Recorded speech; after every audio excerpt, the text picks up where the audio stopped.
Hello students, this is Bishwadip Das and today we are going to discuss about history.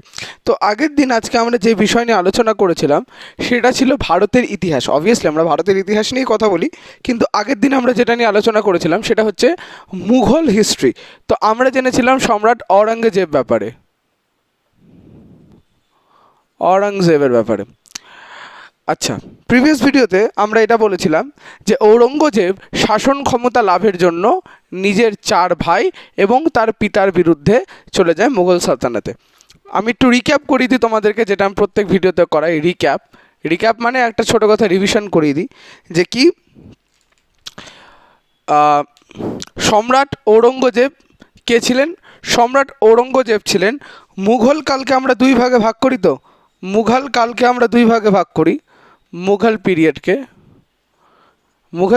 আমরা দু ভাগে ভাগ করি। একটা হচ্ছে কি গোল্ডেন এজ, আর একটা কি ডার্ক এজ। হ্যাঁ, গোল্ডেন এজ মানে হচ্ছে যে টাইমটা হচ্ছে এই টাইমে যে মুঘল সাম্রাজ্য ছিল সেটা ছিল তার একদম চরম পর্যায়ে বা পিকে। At this time the Mughal empire was at its peak. মানে বলা যেতে পারে যে এই সময় মুঘল সাম্রাজ্যের যে ধন সম্পদ, সেনা, তারপর অন্যান্য যে সমস্ত কিছু ছিল সে সমস্ত কিছু ছিল একদম চরম পর্যায়ে ছিল। আচ্ছা, চরম পর্যায়ে ছিল এবং এই চরম পর্যায়ে থাকার পর কি হয়, ডিগ্রেডেশন শুরু হয়। এখানে এটা আপগ্রেড হচ্ছে বাবর থেকে শুরু করে একদম ঔরঙ্গজেব পর্যন্ত, কিন্তু এটা শুধু আপগ্রেডই করেছে। মানে এরা পরপর কেবল উঠতেই আছে। কিন্তু আমরা জানি যে কোনো কিছুর একটা মানে যদি তোমরা পরবর্তীকালে ক্রিটিসিজম থিওরিগুলো পড়ো তাহলে তোমরা বুঝতে পারবে যে কোনো একটা জিনিস বা কোনো একটা সভ্যতা, কোনো একটা শাসন ক্ষমতা, কোনো একটা দেশ, কোনো একটা উন্নয়ন একটা তার চরম পর্যায়ে কিন্তু চাই, একদম যে সর্বশেষ পর্যায়ে, মানে ওই পর্যায়ে গেলে ওটা আর বাড়তে পারবে না এবং এটা তার উপর নির্ধারিত যে তার ডিগ্রেডেশন চালু হবে। এইরকমভাবেই বাবর থেকে শুরু করে ঔরঙ্গজেব পর্যন্ত কিন্তু একদম কেবলমাত্র এইভাবে করে চলছিল। কিন্তু যখনই ঔরঙ্গজেবের সময় আসলো তখন কি আসলো, ঔরঙ্গজেবের সময় কিন্তু মুঘল যে কি বলবো শাসন ব্যবস্থা, মুঘল শাসন ব্যবস্থা সেটা একদম তার চরম পর্যায়ে পৌঁছে যায়। এই সময় তার সেনাবাহিনী, ধন সম্পদ, সাম্রাজ্য মানে এতটা চরম আকার ধারণ করে যেটা এর আগে ভারতবর্ষে কোনো রাজা কোনো কালে দেখেনি। অবভিয়াসলি দেখেছে, যেমন সম্রাট অশোক, তারপর আমরা বলতে পারি চক্রবর্তী সম্রাট চন্দ্রগুপ্ত মৌর্য, এদের সকলকে আমরা দেখেছি, কিন্তু ওদের ডাইনেস্টিতে। এবার যখন মুঘল ডাইনেস্টির আমরা কথা বলছি তখন কিন্তু ঔরঙ্গজেবের সময়কাল ছিল মুঘল পিরিয়ডের সবথেকে গুরুত্বপূর্ণ সময়, কিংবা এই সময় বলা যেতে পারে the Mughal period was at its peak. Peak মানে হচ্ছে চরম পর্যায়, পিক মানে হচ্ছে সর্বোচ্চ চূড়া। তো এই সময় ঔরঙ্গজেব চরম পর্যায়ে চলে যায়। এরপর যখন ঔরঙ্গজেব মারা যায় 1707 সালে, তখন এরপর কি হয়, এর ডিগ্রেডেশন চালু হয়। After the death of Aurangzeb the degradation of the Mughal empire had been started.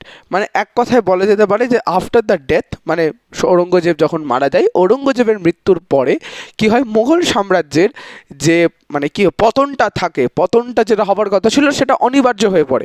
কারণ এরপর যে সমস্ত শাসকগুলো আসে তারা মোটেও ভালো ছিল না। ইট মিনস কি তারা কি স্বভাবে খারাপ ছিল না, সেটা কথা না, কিন্তু কথাটা হচ্ছে ওদের যে একটা রাজার যেরকম পার্সোনালিটি হওয়া দরকার সেটা কিন্তু ওদের ছিল না। ইট মিনস কি, আমি এক কথায় বলতে চাইছি যে মুঘল পিরিয়ডে যে ঔরঙ্গজেব যে শেষ সম্রাট হয়,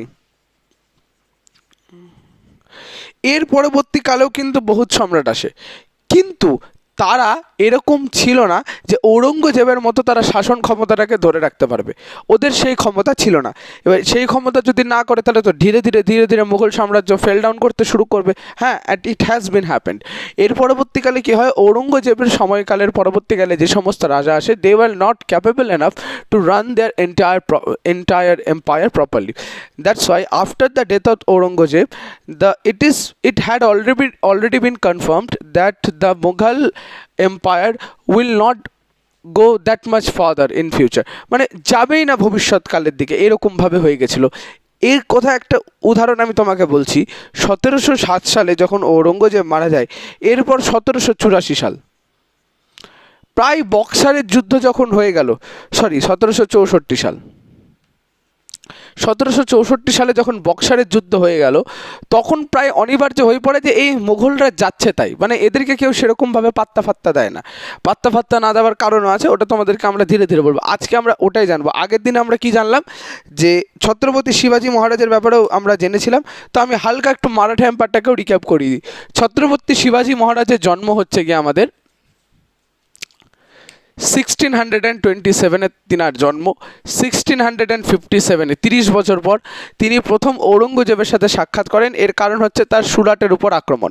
সুরাট হচ্ছে গুজরাটের একটা জায়গা যেটা সর্বাধিক তার বাণিজ্য এবং তার একটা খুব কি বলবো ধনবানপূর্ণ এলাকা ছিল, সেটাকে তিনি লুট করেন তার সাম্রাজ্য বিস্তারের জন্য। এবং এর পরবর্তীকালে যেহেতু তিনি সাম্রাজ্য বিস্তারের জন্য সুরাট লুট করেন, এটার জন্য ঔরঙ্গজেব ক্ষিপ্ত হয় এবং তাকে গ্রেপ্তার করা হয়। এর পরবর্তীকালে তাকে ছুটাতে সাহায্য করেন তার 11 বছর বয়সী ছেলে সম্ভাজি মহারাজ, যাকে আমরা শম্ভু রাজা নামেও চিনি ইতিহাসের পাতায়। এর পরবর্তীকালে 1680-তে ছত্রপতি শিবাজী মহারাজের মৃত্যু হয়।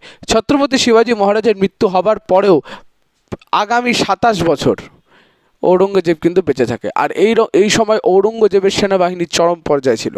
এবং ক্রিটিসিজম থিওরিজের মতে এটা অনিবার্য যে একটা জিনিস যখন সর্বোচ্চ শিখরে পৌঁছে যাবে, এরপর তার শেয়ার বাড়তে পারবে না। সর্বোচ্চ শিখর মানে এটাই তার লাস্ট পিক।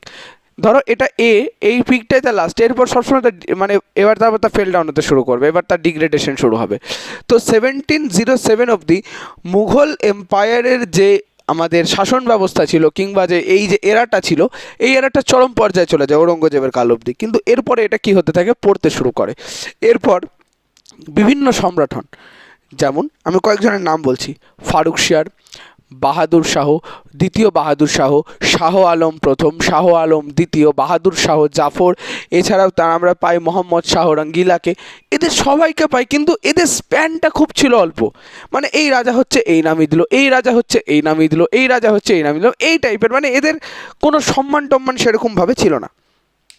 এবার আমি তোমাকে একটা কথা বলছি। 1707-এ যখন ঔরঙ্গজেব মারা যায়, এর পরবর্তীকালে যে মেন সম্রাট, দেখো আমি কতগুলো সম্রাটের এখানে নাম লিখে দেব, এবং তোমরা সেই সম্রাটগুলোর নাম কি কি আমি তোমাকে এখানে লিখে দিচ্ছি, তোমরা একটু দেখে নাও। ওকে, আমি এই জায়গাটা লিখে দিচ্ছি সম্রাটের নামগুলো কি কি।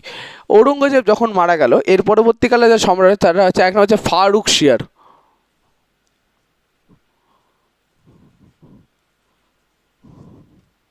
ফারুকশিয়ার, ঠিক আছে, সম্রাট ফারুকশিয়ার। ফারুকশিয়ারের পর যিনি আসে সেটা হচ্ছে মোহাম্মদ শাহ রঙ্গিলা। মোহাম্মদ শাহ রঙ্গিলা, এর নামই রঙ্গিলা পড়ে গেছিল এর চরিত্রের জন্য, রঙ্গিলা। এর পরবর্তীকালে আসে শাহ আলম প্রথম। শাহ আলম প্রথম, শাহ আলম দ্বিতীয়,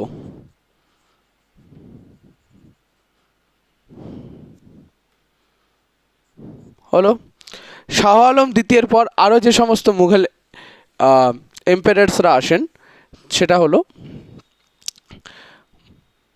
বাহাদুর শাহ, বাহাদুর শাহ এক, বাহাদুর শাহ এক। আবার আসবে বাহাদুর শাহ দুই। একেই আমরা বাহাদুর শাহ জাফর নামে চিনি, কারণ ইনি জাফরনামা নামে একটা বই লিখেছিলেন। কি নাম? জাফরনামা। জাফরনামা নামে একটি বই লিখেছিলেন, এবং সর্বশেষ এনার পরিণতি হয়েছিল এনাকে ভারত থেকে তাড়িয়ে দেওয়া হয়। বলে যে এই চাল ভাগেন থেকে। ইংরেজরা একে মানে একদম গরু ছাগলের মতো তাড়িয়ে দেয়, যে যান আপনি চলে যান মায়ানমারে, মায়ানমারে গিয়ে আপনি থাকুন। ইনার সমাধি ভারতেও নয়, মায়ানমারে আছে। কেন হয়েছিল এটা বলছি পরে। তো দেখো, একটা ফারুকশিয়ার, আমাদের মধ্যে এখানে যে ইম্পর্টেন্ট ক্যারেক্টার্সগুলো থাকবে, একটা পাবো আমরা সম্রাট ফারুকশিয়ারকে, একটা আমরা মোহাম্মদ শাহ রঙ্গিলার ব্যাপারে কথা বলবো। ইনি 1739-এর কাছাকাছি সময়কালে তিনি রাজা হয়েছিলেন, ইনি 1717-এর দিকে। আচ্ছা, শাহ আলম এক, শাহ আলম দ্বিতীয়। ইনি যে দ্বিতীয় শাহ আলম, এটাকে আমরা পাবো বক্সারের যুদ্ধে 1764 সাল নাগাদ। এবং এরপর বাহাদুর শাহ এক, বাহাদুর শাহ দুই, যেনাকে আমরা বাহাদুর শাহ জাফর নামে চিনি। মানে এগুলো একদম শেষ পর্যায়ে। আমরা ধরেই নিতে পারি যে এই যে শাহ আলম দ্বিতীয়টা রয়েছে 1764 সালে যে বক্সারের যুদ্ধ, এটাই কিন্তু মুঘলদের শেষ পরিণতি, কিংবা বলা যেতে পারে এইখানের পর থেকে মুঘলদেরকে আর কেউ পাত্তাই দেয় না। ঔরঙ্গজেবের পর এদের পাত্তা কমে যায়, কারণ ঔরঙ্গজেব যখন মারা যায় 1707, তখন তাকে ট্যাকেল করার জন্য শিবাজিও বেঁচেন। শিবাজি যদি বেঁচে নাও থাকতেন, ছত্রপতি শিবাজি মহারাজ যখন বেঁচে নাও ছিলেন, তারপরেও কিন্তু তার মারাঠা সাম্রাজ্য অনেকে চালিয়েছিল। যেমন আমি এখান থেকে আবার একটু ঢুকছি মারাঠা এম্পায়ারে, হালকা ইন্ট্রোডাকশন দিব কেবল। এই যে মারাঠা এম্পায়ারে প্রধান ছিলেন ছত্রপতি শিবাজি মহারাজ। ছত্রপতি শিবাজি মহারাজ যখন 1680-তে মারা যান, তারপর রাজা হয় শম্ভু রাজা। এই শম্ভু রাজা যখন মারা যায়, শম্ভু রাজার পর রাজা হয় তারই ভাই, ঠিক আছে, তারই ভাই, তার সৎ মায়ের ছেলে, অর্থাৎ সৈরাবাইয়ের ছেলে, যার নাম ছিল কি রাজারাম। এর নামই রাজারাম। ছোটোবেলা থেকেই ওর মার খুব ইচ্ছা ছিল এনাকে রাজা বানাবো, কিন্তু শম্ভু রাজা বেঁচে থাকার অবস্থায় সেটা করা সম্ভব হয়নি। ওই জন্য প্রথম ছোটোবেলা থেকে নামই হচ্ছে রাজারাম। রাজারামের পর রাজারামকে হত্যা করে নিজেরই পরিবারের একজন, যার নাম হচ্ছে গিয়ে কি বলতো, আমাদের ছত্রপতি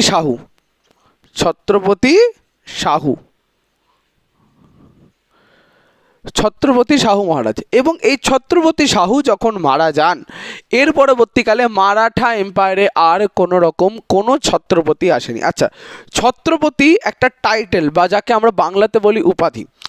ছত্রপতি হচ্ছে একটা title, Chhatrapati is a kind of title, ঠিক আছে, যেটা মূলত it basically owned by the Maratha empires, ঠিক আছে, মানে মারাঠা এম্পায়াররা এটা পড়তো। মানে এক কথায় এই যে আমাদের যে ছত্রপতি শিবাজি মহারাজ, ছত্রপতি শম্ভুজি মহারাজ, তারপর ছত্রপতি রাজারাম, ছত্রপতি শাহু, এই যে ছত্রপতি, ছাত্র মানে কথার অর্থ হচ্ছে ছাত, আর পতি মানে যে অপরজনকে আশ্রয় প্রদান করে, সেটাই ছত্রপতি।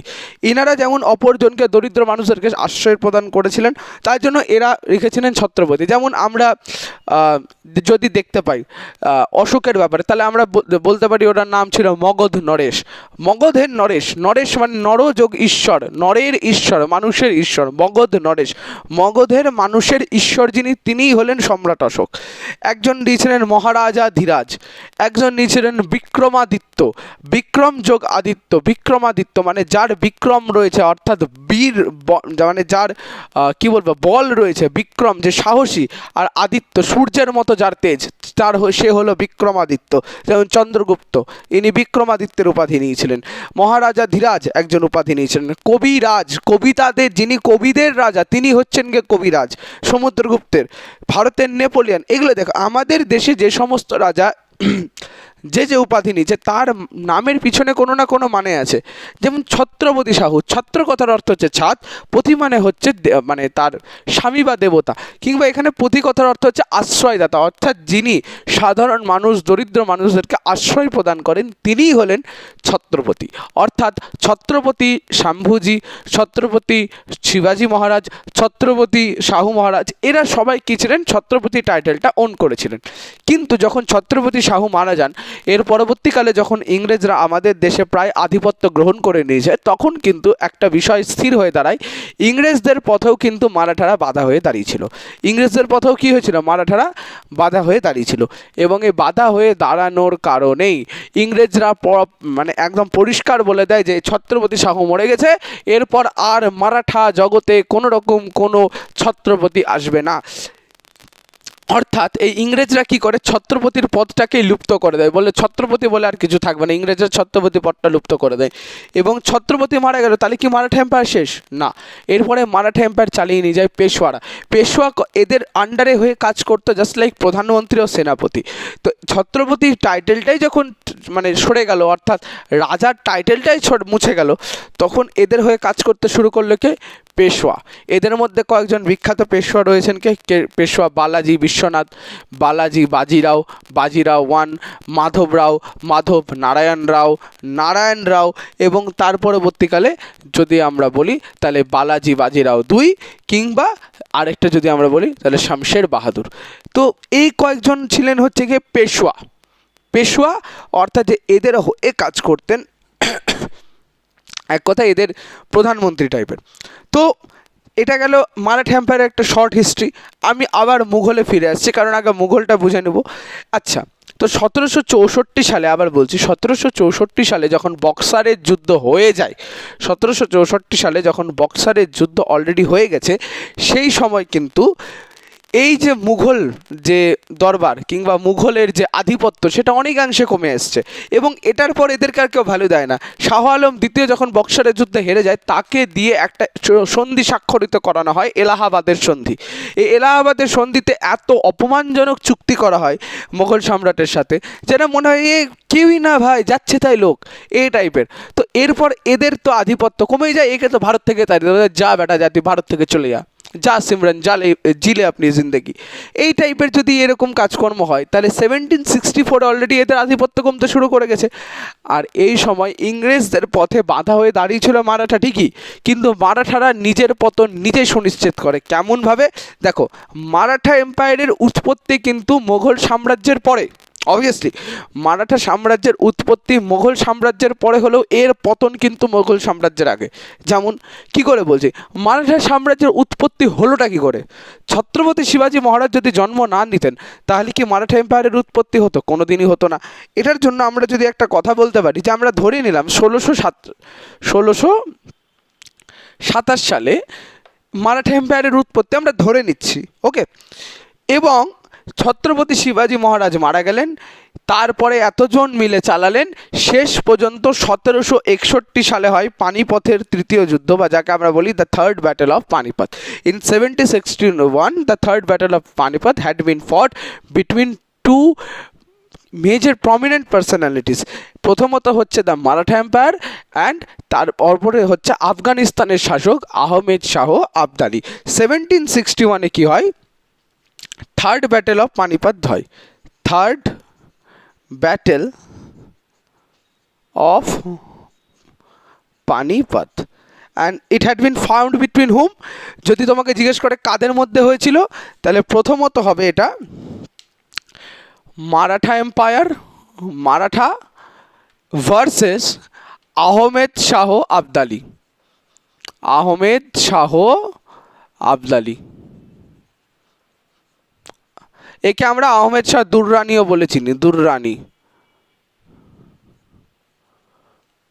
আহমেদ শাহ আবদালি বা আহমেদ শাহ দুররানি।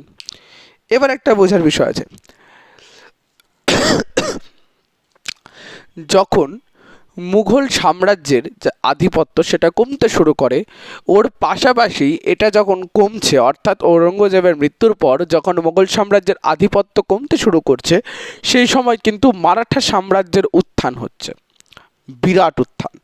গোটা ভারত, যেটা একটা টাইমে মুঘলদের একটা বলা যেতে পারে যে শাসন কায়েম ছিল, শাসন ব্যবস্থা কায়েম ছিল, সেটা কালক্রমেই কাদের হাতে চলে যায়? মারাঠাদের হাতে। এবং আমাদের এই যে বাংলা, আমাদের এই বাংলাতেও কিন্তু এই মারাঠারা এসে কিন্তু আধিপত্য দখল করার চেষ্টা করে। আমরা ছোটোবেলায় খুব একটা কবিতা পড়েছিলাম, বাচ্চাদেরকে এখনও পড়ানো হয়, কিন্তু অর্ধেকই তার মানে জানে না। আই এম শিওর অর্ধেকেই সেটার মিনিং হয়তো অজানা হয়তো। তো সেটা কি খুবই পপুলার কবিতা, মারাঠাদের বলা হতো বর্গি। Now you can easily guess it. এখন তুমি আসলেই গেস করতে পারবে কি, খোকা ঘুমালো পাড়া জুড়ালো বর্গি এলো দেশে, বুলবুলিতে ধান খেয়েছে খাজনা দেব কিসে। খোকা ঘুমিয়ে গেছে, পাড়া জুড়িয়ে গেছে, বর্গি এলো দেশে, বুলবুলিতে ধান খেয়েছে খাজনা দেব কিসে। ভালো করে বুঝতে হবে, মারাঠা যে সেনা, এটাকে বলা হতো বর্গি।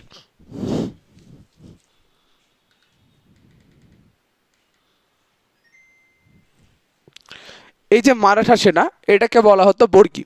এই বর্গিরা যখন আমাদের দেশে আসে, এই বর্গিরাদেরকে একটা কবিতা লেখা হয় কি, খোকা ঘুমালো, অর্থাৎ দেশের যে রাজা, যাকে খোকা বলে সম্বোধন করা হয়েছে, খোকা ঘুমিয়ে গেছে। খোকা ঘুমিয়ে গেছে মিন্স রাজা ঘুমিয়ে গেছে। যদি রাজা ঘুমিয়ে যায়, if the king has already been slipped away, তাহলে কি হবে? খোকা যদি ঘুমিয়ে গেল, পাড়া জুড়িয়ে গেল। জুড়িয়ে যাওয়া মানে কি, একটু আমরা জিরিয়ে নিই না এইভাবে করে, ও খোকা ঘুমিয়ে গেছে, অর্থাৎ রাজা যে ঘুমন্ত তার প্রজাও ঘুমন্ত, যেখানে রাজা শান্ত প্রজাও শান্ত। খোকা ঘুমালো, পাড়া জুড়ালো, বর্গি এলো দেশে। বর্গি আমাদের দেশে অর্থাৎ এই বঙ্গদেশে চলে আসলো, হানা দিয়ে দিল বঙ্গদেশে। তাহলে খোকা ঘুমালো, পাড়া জুড়ালো, বর্গি এলো দেশে। পাড়া মানে এখানে দেশের কথা বলা হচ্ছে কিংবা সেই জায়গাটার কথা বলা হচ্ছে। খোকা মানে এখানে রাজা। খোকা ঘুমালো, যে কারণ খোকা কেন বলা হচ্ছে, কারণ একটা বাচ্চার একটা নিজের ওয়ার্ল্ড রয়েছে। একটা বাচ্চা যতটা ফ্যান্সি তার চিন্তা ভাবনা, কিংবা বলা যেতে পারে একটা বাচ্চার যা থটস, একটা বাচ্চার যে ইমাজিনেশন, সেটা আমাদের নাই, একটা বড়দের হচ্ছে সেটা না। আমরা প্র্যাকটিক্যাল থিঙ্কিং করি, ঠিক আছে। একটা 60 বছরের বুড়াকে যদি আমি বলি যে আজকে মানুষ আকাশে উঠতে পারে, জানো, সুপারম্যান উঠতে পারে, সে হয়তো বাচ্চাটার মন রাখার জন্য বলে দেবে, কিন্তু ওর মধ্যে সে প্র্যাকটিক্যাল থিঙ্কিংটা আছে যে না, সুপারম্যান উঠতে পারে না, এটা একটা মানে কেবলমাত্র একটা ফিল্ম, বা বলা যেতে পারে এটা একটা কার্টুন ক্যারেক্টার। কিন্তু এটা অন দ্য আদার হ্যান্ড সে বাচ্চাটা অলরেডি বিশ্বাস করছে যে না, একদিন হয়তো সে স্পাইডারম্যানের সাথে দেখা করবে, একদিন হয়তো সে সুপারম্যানের সাথে দেখা করবে। তো ওর মধ্যে যে ফ্যান্সিফুল থিঙ্কিংস এবং অপরদিকে যে প্র্যাকটিক্যাল থিঙ্কিংস, এই দুটার মধ্যে একটা কনফ্লিক্ট। এখানে যে খোকাটা বলা হচ্ছে, খোকাটা নিজের দেশের নিজের রাজা, অর্থাৎ তার যে ইম্যাজিনেশন, তার যে ফ্যান্সিফুল থিঙ্কিংস, এই সমস্ত কিছুর রাজত্ব তার কাছেই, অর্থাৎ তার হাতে। সে চাইলেই আজকে উঠতে পারে আকাশে ভাবনার মাধ্যমে, সে আজকে চাইলেই সাঁতার কাটতে পারে ভাবনার মাধ্যমে। তো এই খোকাটা আর কেউ না, স্বয়ং দেশের রাজা। খোকা ঘুমালো, পাড়া জুড়ালো, পাড়া মিনস সেখানে দেশ। বর্গি এলো দেশে, বর্গি দেশে হানা দিয়ে দিয়েছে। বুলবুলিতে ধান গেছে। এবার এই বুলবুলিটাকে, বুলবুলি তখনকার দিনে সম্ভবত মোগল সম্রাটদেরকে বোঝানো হয়েছে। সম্ভবত মোগল সম্রাটদের এটা বোঝানো হয়েছে যে বুলবুলিতে ধান খেয়েছে, খাজনা দেবো কিসে, খাজনাটা আমরা দিব কি করে। হয়তো এটা মোগলদের বলা যেতে পারে, কিংবা ব্রিটিশারদের সাথেও তুলনা করা যেতে পারে। খাজনাটা দিব কিসে, অর্থাৎ তোমরা যে আমাদের কাছে এসছো, তোমরা খাজনা নিতে এসছো বর্গিরা, কিন্তু আমরা খাজনা দিব কিসে, আমাদের তো অলরেডি সমস্ত ধান বুলবুলি খেয়ে নিয়ে চলে গেছে। অর্থাৎ যে খাবার ছিল তোমাকে একটু আগে আসতে হতো, তাহলে হয়তো কিছু পেতে, কারণ অলরেডি আমাদেরকে শোষণ করে টোরে সবাই লোটপাট হয়ে চলে গেছে, আমাদের এখানে কেউ নাই আমাদেরকে দেখার জন্য। তো বোঝা গেল এই কবিতাটা। তো 1761, আবার ফিরে আসি। 1761 সালে তৃতীয় যুদ্ধ হয় পানিপথের। পানিপথের এই তৃতীয় যুদ্ধের মাধ্যমে এই যে মারাঠা এম্পায়ার, এটার মানে দুর্দান্ত হার হয়। এই মারাঠা এম্পায়ারের একটা খুব কথা ছিল যে মারাঠা সাম্রাজ্য কা ধ্বজ মানে পতাকা, কটক সে লেকর অটক তক লহরায়েগা। কটক হচ্ছে উড়িষ্যার, যেখানে আমাদের বীর বিপ্লবী নেতাজি সুভাষচন্দ্র বোস জন্মগ্রহণ করেন, ওই নেতাজির যে জায়গাটা জন্মস্থান, অর্থাৎ উড়িষ্যার কটক থেকে একদম অটক অবধি। আচ্ছা, কটক হচ্ছে উড়িষ্যা, ইন্ডিয়া, আটক হচ্ছে কিন্তু আফগানিস্তান। তো বলছে মারাঠা সাম্রাজ্য কা ধ্বজ কটক সে লেকর অটক তক লহরায়েগা। তো কটক এখানে, অটক এখানে, তো আফগানিস্তান যাবে। তো যখন মারাঠা সাম্রাজ্য এই দিকে এক্সপ্যান্ড শুরু করে, অর্থাৎ আফগানিস্তানের দিকে এক্সপ্যানশন শুরু করে, তখন কিন্তু এই আফগানিস্তানের রাজা ছিল আহমেদ শাহ আবদালি, কিংবা আহমেদ শাহ দুররানি, এই দুই নামই আমরা একে চিনি। আহমেদ শাহ দুররানি এবং আহমেদ শাহ আবদালি প্রথমেও ভয় পেলেও যে মারাঠা এম্পায়ারের সাম্রাজ্য এত বড় সাম্রাজ্য আমাদের দিকে লড়াই করতে আসছে, কিন্তু এই আহমেদ শাহ আবদালি কিন্তু পিছু সরেনি। আফগানিস্তানে যে গেছে আজ পর্যন্ত কেউ জিততে পারেনি, এটা খুবই রিয়েল কথা, ঠিক আছে। কোনো দিন যদি জিও পলিটিক্সের ক্লাস হয় সেদিনও বলে দেবো।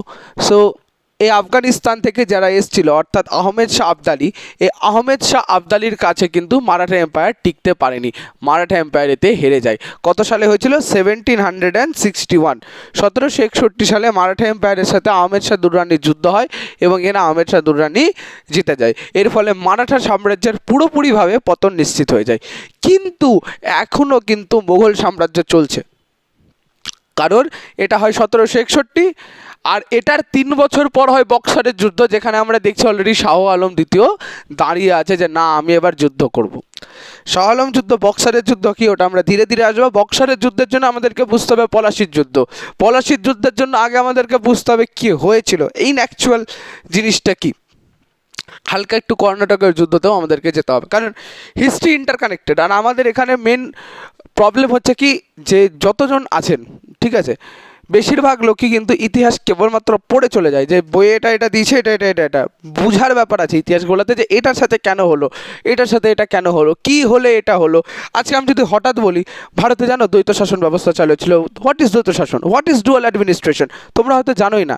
হঠাৎ করে আমি যদি একটা বলে দিই ইনফরমেশন, কিন্তু ওটাকে বুঝাতে হবে তো, বুঝার ব্যাপার আছে সেই জায়গাটাতে। তো এই জায়গাটা বোঝা গেল। 1764 সালে বক্সারের যুদ্ধ হবে।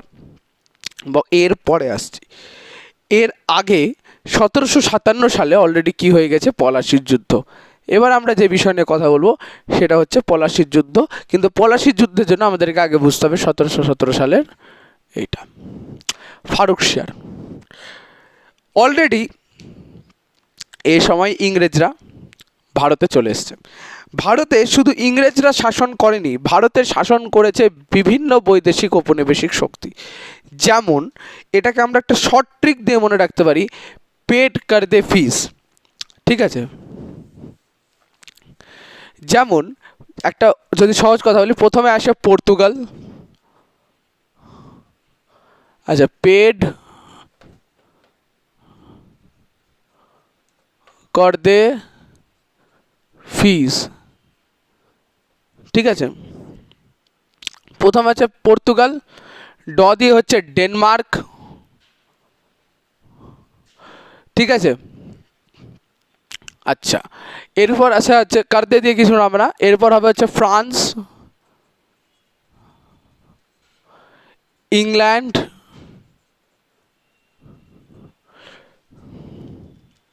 ঠিক আছে, পর্তুগাল, ডেনমার্ক, ফ্রান্স, ইংল্যান্ড। আচ্ছা, পি দিয়ে হলো পর্তুগাল, ডি দিয়ে হলো ডেনমার্ক, কার্দে দিয়ে কিছু হবে না। আচ্ছা, ডে দিয়ে হবে এটা ডাচ হবে। ঠিক আছে, ডাচ। ফি দিয়ে হবে হচ্ছে গিয়ে ফ্রান্স, স দিয়ে হবে FEES হয় না, ফিজ, তো FEE যেটা ই দিয়ে সেটা হচ্ছে ইংল্যান্ড। তাহলে এই চারটা, মূলত এই পাঁচটা দেশ আমাদের দেশে এসে শাসন করার চেষ্টা করেছে, কিন্তু এর মধ্যে সবচেয়ে বেশি পরিমাণে ছিল ইংল্যান্ড। আমাদের দেশে ইংল্যান্ড থেকে লোকজন শাসন করতে আসে। তাহলে কে কে আসে, একটা আসে হচ্ছে পর্তুগাল, একটা আসে ডেনমার্ক, একটা আসে ফ্রান্স, একটা হচ্ছে ইংল্যান্ড।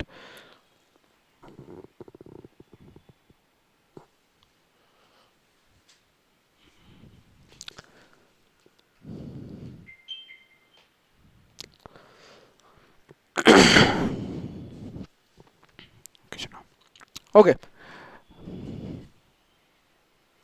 ওকে, সো কী হলো, পর্তুগাল, ডেনমার্ক, ফ্রান্স, ইংল্যান্ড আর ডাচ, এই পাঁচটা দেশ আমাদের দেশে শাসন করতে আসে।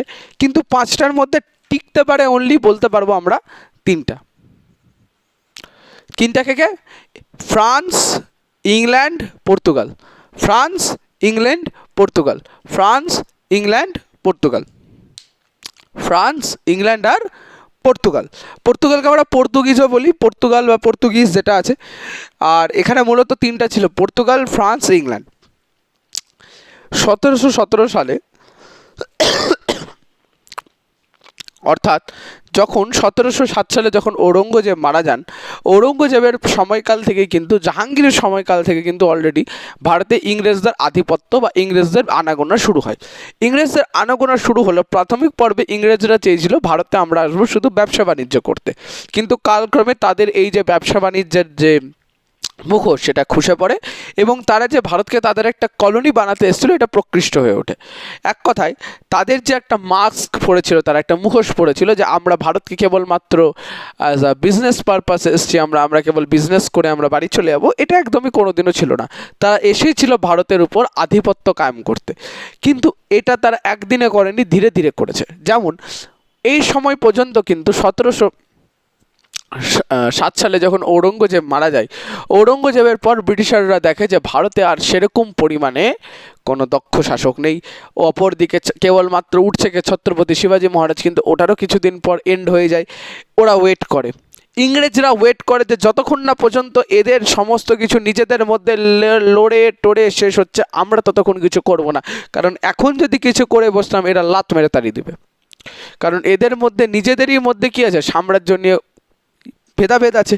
তো আজকে যদি ওকে মারতে যায়, তাহলে ওর সাথে ওর শত্রুতা, এখন মুঘলদের সঙ্গে ওরা ডাইরেক্ট লড়তে পারবে না, কারণ ওদের সেই রকম বিরাট সেনাবাহিনী নাই যখন এসছিল, তাহলে তখনই তো শাসন ক্ষমতা দখল করতে পারতো।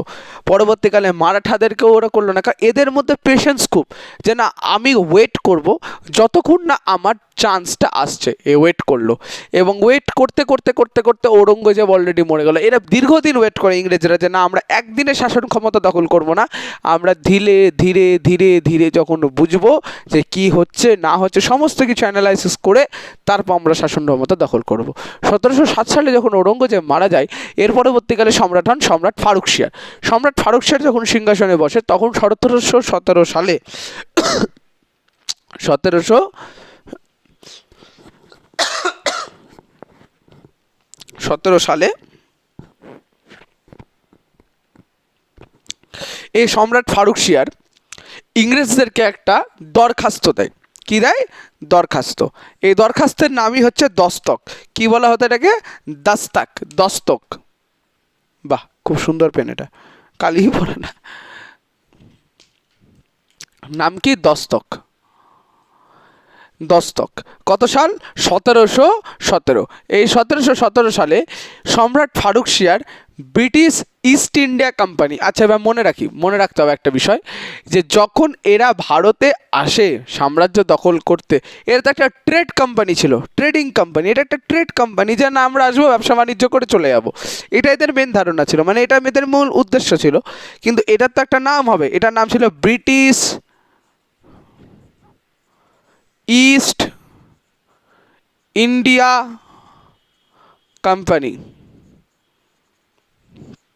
ব্রিটিশ ইস্ট ইন্ডিয়া কোম্পানিকে 1717 সালে একটা দস্তক কিংবা দরখাস্ত দিয়ে দেয়, এবং এখানে অনুমতি দেওয়া হয় যে ব্রিটিশ ইস্ট ইন্ডিয়া কোম্পানি বিনা শুল্কে বাংলায় বাণিজ্য করতে পারবে। কোথায় করতে পারবে? বাংলাতে। কোথায় বাণিজ্য করতে পারবে? বাংলাতে। যে কি?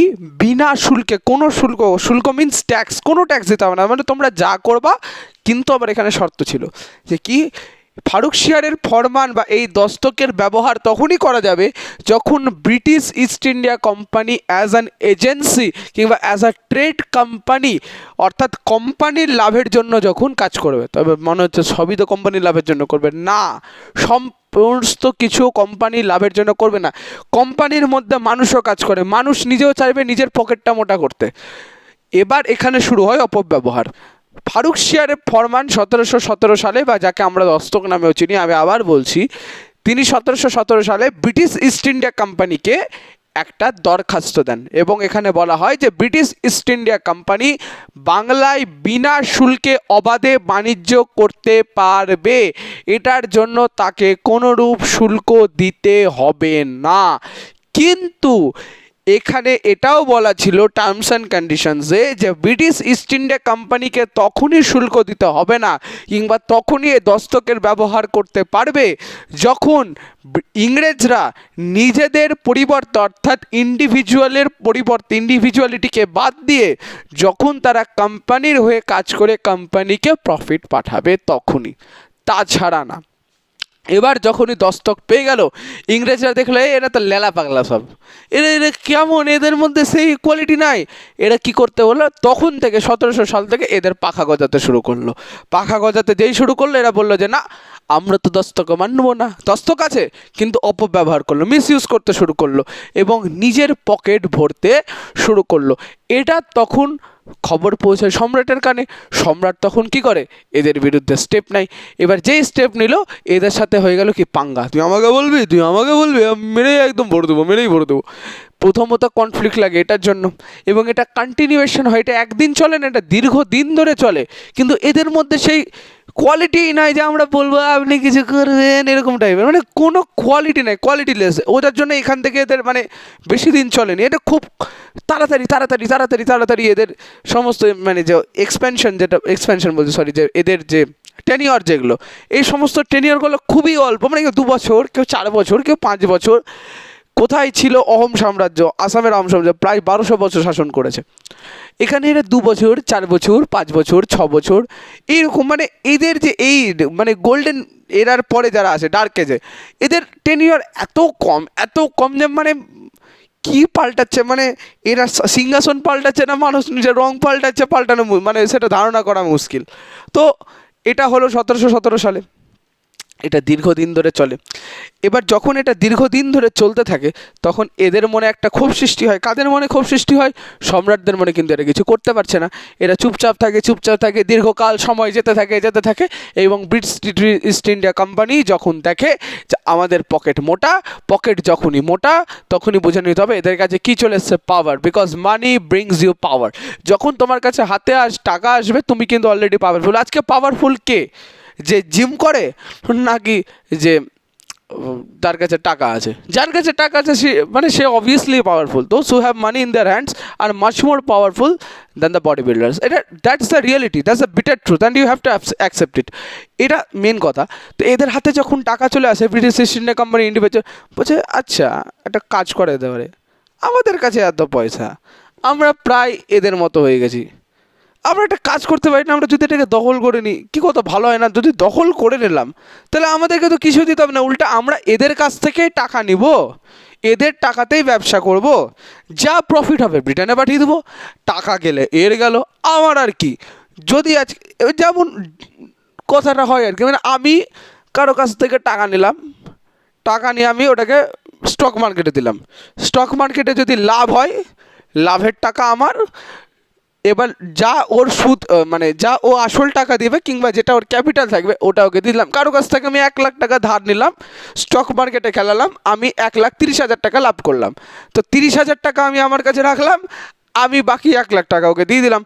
টাকাও ওর, স্টক মার্কেটে রিস্কে লাগলো ওরই টাকা, কিন্তু প্লাস প্রফিট পেলাম আমি। এটা চেয়েছিল ইংরেজরা করতে, যে কি টাকা তো হয়ে গেছে, একটা কাজ করা যায় ভাই, তুই একটা কাজ কর, দেখ আমরা যদি ভারতকে আজকে দখল করে নিই তাহলে এই জায়গাটা আমাদের, এই জায়গাটার লোকজনরা আমাদের।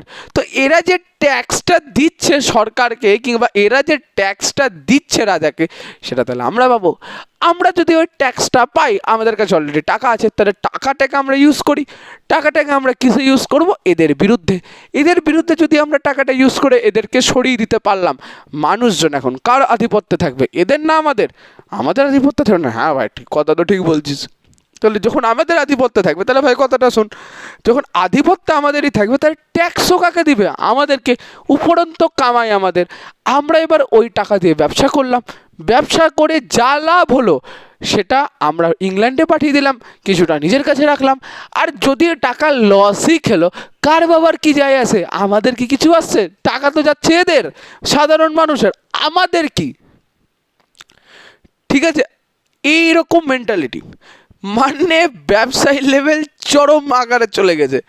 তো এটা দীর্ঘদিন ধরে শুরু হলো, চললো, টাকা টাকা টাকা টাকা করতে করতে করতে করতে পকেটেই মোটা। ঠিক আছে, মানে পকেটে আর হাতি ঢুকে না, এত পয়সা হয়ে গেছে। এর পরবর্তীকালে তো বাকি সব মানে কি বলবো, এ তো আর বলার কথা নয়। মোহাম্মদ সারাঙ্গিলা এমন একজন রাজা যে সারাদিন 3M ডুবে থাকতো। 3M মানে মদ মাংস মেয়ে। এর এই 3টা চাইলে জীবনে আর কিছু চায় না, সে স্বর্গ পেয়ে গেছে। এই সময় 1739-এ তখনকার দিনে পার্সিয়া বা পারস্য কিংবা বলা যেতে পারে ইরান, বর্তমানকালের ইরান থেকে একটা নেতা আসে, নেতা না ঠিক রাজা আসে, যার নাম ছিল নাদির শাহ। এই নাদির শাহকে ইরানের নেপোলিয়ন বলা হয়, কারণ ইনি কোনো যুদ্ধে হারেননি। ইনি 1739-এ ভারতে আসেন এবং দিল্লির সম্রাট তখন মোহাম্মদ সারাঙ্গিলা। বলছে রঙ্গিলা তুই আমাকে বল তো তুই কী করছিস? বলছে এর তো মাল খেয়ে পড়ে আছি, এর তো এখানে আসি, এর তো এটা করছি ওটা করছি। বলছে একটা কাজ কর, ভদ্র মতো তোর যে দাদু বানিয়েছিল, বলছে আমার দাদু, বলছে শাহজাহান, বলছে ও হ্যাঁ হ্যাঁ হ্যাঁ হ্যাঁ হ্যাঁ দাদু, বলছে তোর দাদু যে আমাকে তোর একটা ময়ূর সিংহাসন বানিয়েছিল মনে কর।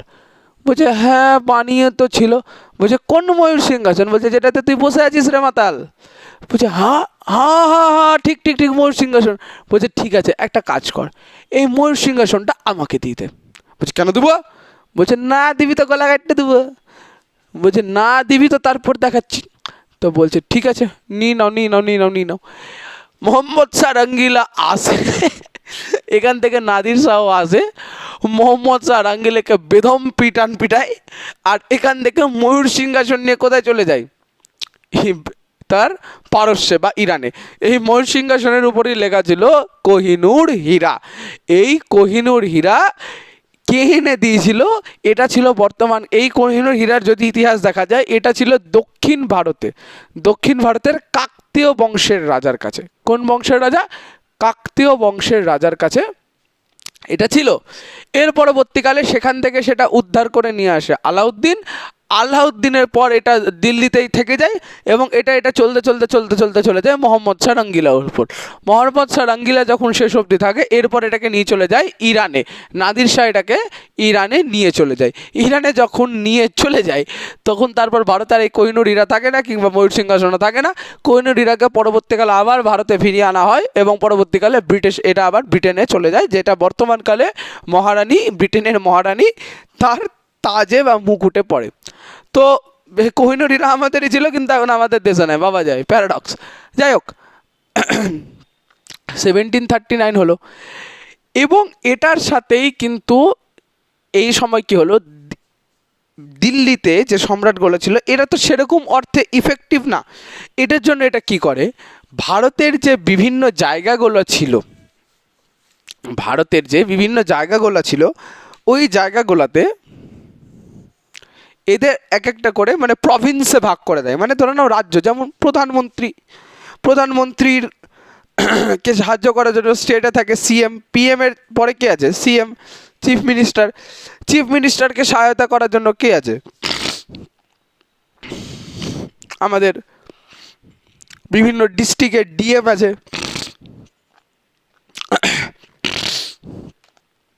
এই ডিএমকে আবার সহায়তা করার জন্য কে আছে? কাউন্সিলর, পৌর প্রধান বা পঞ্চায়েত, যাকে আমরা বলতে পারি চেয়ারপারসন, সিপি অথবা পঞ্চায়েত। আর একদম পাড়ার লেভেলে কে আছে? তা এটা গেল দেশের লেভেল। রাজ্য, জেলার মধ্যে আবার রয়েছে পৌর বা গ্রাম। এটার মধ্যে আবার কি রয়েছে? পাড়া বা ওয়ার্ড। তো ওয়ার্ড বা পাড়া, এটার জন্য আবার কে রয়েছে? কাউন্সিলর্স। আর কাউন্সিলরের আন্ডারে কে রয়েছে? ছোটোখাটো নেতাগুলো, ছোটোখাটো নেতা ফেতা যারা নিজেকে মানায় ওই টাইপের। তাহলে এত বড় একটা সিস্টেম যখন কানেক্টেড, দিল্লিতে বসে মুঘল সম্রাট ভাবলো যে একটা কাজ করে আমরা এটাকে প্রভিন্সে ভাগ করে দিই, একটা প্রভিন্সে ভাগ করে দিই। এবং বাংলাকেও একটা প্রভিন্সে ভাগ করে দেওয়া হলো। এর মধ্যে ছিল বাংলা, বিহার, উড়িষ্যা। আচ্ছা, অনেকে ভাবছে ঝাড়খণ্ড আছে কিনা। বিহার আর ঝাড়খণ্ড তখন একই রাজ্যে ছিল, ঝাড়খণ্ড রিসেন্ট আলাদা হয়েছে। তো বাংলা, বিহার, উড়িষ্যা, মানে এখানে তখনকার দিনে এখনকার ঝাড়খণ্ড চলে এসছে, ঠিক আছে? বাংলা, বিহার আর উড়িষ্যা। তো বাংলা, বিহার আর উড়িষ্যাও আসে এখানে। এই গোটা জায়গাটা তখন মানে দিয়ে দেয় শাসন ক্ষমতা। কাদের আন্ডারে দিয়ে দেয়? এটা চলে যায় আমাদের নবাবের হাতে। তো এখানে হচ্ছে মুঘল সম্রাট, আর এখানে বাংলাতে কাদের আধিপত্য হয়ে যায়? এদের আন্ডারেই কাজ করতো নবাব। কিন্তু যেহেতু এরা সেরকম অর্থে ভালো ছিল না কিংবা এরা ইফেক্টিভ ছিল না, সেটার জন্য নবাবদের কিন্তু সেরকমভাবে কোনো মাথা ব্যথাও ছিল না যে এদেরকে কোনো টাকা দিতে হবে, এদেরকে কোনো কিছু দিতে হবে। মানে নবাব ফ্রিলি চলতো। যেহেতু ফ্রিলি চলতো, ইনাকে আমরা বলতে পারি ইনারা ছিলেন স্বাধীন নবাব। কি ছিলেন? স্বাধীন নবাব। যদিও কিন্তু প্রকৃত অর্থে এরা কিন্তু আন্ডারে কাজ করছে দিল্লির, কিন্তু এই নবাবরা প্রকৃত অর্থে স্বাধীন, কারণ এই নবাবদের উপর দিল্লি থেকে সেরকম কোনো চাপ আসে না যে তোমরা যা করছো করো, আমরা পরে দেখে নেবো। স্বাধীন নবাব তিনি ছিলেন। বাংলার প্রথম স্বাধীন নবাব মুর্শিদ কুলি খান। এবার আমরা বাংলার হিস্ট্রিতে আসছি। মুর্শিদ কুলি খানের পরবর্তীকাল সম্রাট হন আলীবর্দী খান এবং তারপর হন সিরাজউদ্দৌলা। তো আশা করি তোমরা বুঝতে পারলে নবাব, প্রথম স্বাধীন নবাব মুর্শিদ কুলি খান, যার নামে আজকে আমাদের মুর্শিদাবাদ জেলা রয়েছে। এরপর হচ্ছে আলীবর্দী খান, যার নামে হচ্ছে কলকাতার আলীনগর, এবং তারপর কলকাতার পূর্ব নাম ছিল আলীনগর। আর তারপরে বাংলার শেষ স্বাধীন নবাব হন নবাব সিরাজউদ্দৌলা। 1757 সালের 23শে জুন পলাশীর প্রান্তরে রবার্ট ক্লাইভের সাথে যুদ্ধ হয় এই নবাব সিরাজউদ্দৌলার, এবং তারপর তিনি মারা যান। পরের ভিডিও আমাদের হবে 1717 সালের পানিপথের যুদ্ধের উপর। আজকে এইটুকুই থাকলো। Thanks for watching.